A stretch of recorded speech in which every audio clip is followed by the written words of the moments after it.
ನೋಡಿ, ಈ ಇಷ್ಟು ಜಾಗ ನನ್ನ ಹೆಸರಿಗೆ ಆಗ್ಬೇಕು, ನನ್ನ ಕಂಪನಿ ಇಲ್ಲೇ ಶುರು ಆಗ್ಬೇಕು.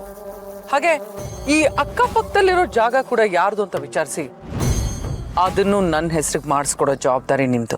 ನೀವೇನು ಯೋಚನೆ ಮಾಡಬೇಡಿ ಮೇಡಮ್. ಮುಂದೆ ಮಿನಿಸ್ಟರ್ ಆಗೋರು ನೀವು ನಿಮ್ಮನ್ನ ಎದುರಾಕೊಂಡು ಬದುಕಕ್ಕಾಗುತ್ತಾ? ತಲೆಗೆ ಬೆಲೆ ಕೊಟ್ಟಾದ್ರೂ ಸರಿ, ತಲೆ ತೆಗ್ದಾದ್ರೂ ಸರಿ, ಸುತ್ತಮುತ್ತ ಇರೋ ಜಮೀನೆಲ್ಲ ನಿಮ್ಮ ಹೆಸರು ಮಾಡಿಸ್ತೇನೆ. Very good. ಈ ರಿಯಲ್ ಎಸ್ಟೇಟ್ ವ್ಯವಹಾರ ಎಲ್ಲ ನೀವೇ ನೋಡ್ಕೋಬೇಕು. ಅದಕ್ಕಾಗೋ ಖರ್ಚು, ಹೋಗೋ ಪ್ರಾಣ, ಅದ್ರ ಬಗ್ಗೆ ಎಲ್ಲ ನೀವು ಚಿಂತೆನೆ ಮಾಡಬೇಡಿ, ಎಲ್ಲ ನಾನು ನೋಡ್ಕೋತೀನಿ. ಸರಿ ಮೇಡಮ್, ನೀವು ಇಷ್ಟ ಹೇಳಿದ್ರಲ್ಲ, ಮುಗೀತು. ಕೈ ತುಂಬ ಕಾಸು ಕೊಡೋಕ್ಕೆ, ಕೇಸ್ ಆದರೆ ಕ್ಲಿಯರ್ ಮಾಡೋಕ್ಕೆ ನೀವು ಇರಬೇಕಾದ್ರೆ ನಮ್ಗೆ ಇನ್ನೇನು ಚಿಂತೆ ಮೇಡಮ್? ಈ ಜಾಗ ಎಲ್ಲ ನಿಮ್ಮದೇ ಅನ್ಕೊಳ್ಳಿ.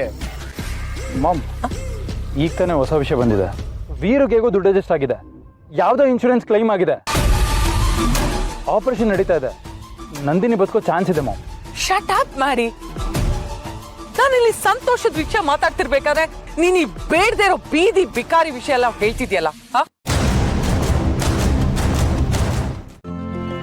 ಇಂದೇ ಡೌನ್ಲೋಡ್ ಮಾಡಿ ಮತ್ತು ನಿಮ್ಮ ನೆಚ್ಚಿನ ಶೋಗಳನ್ನು ಆನಂದಿಸಿ.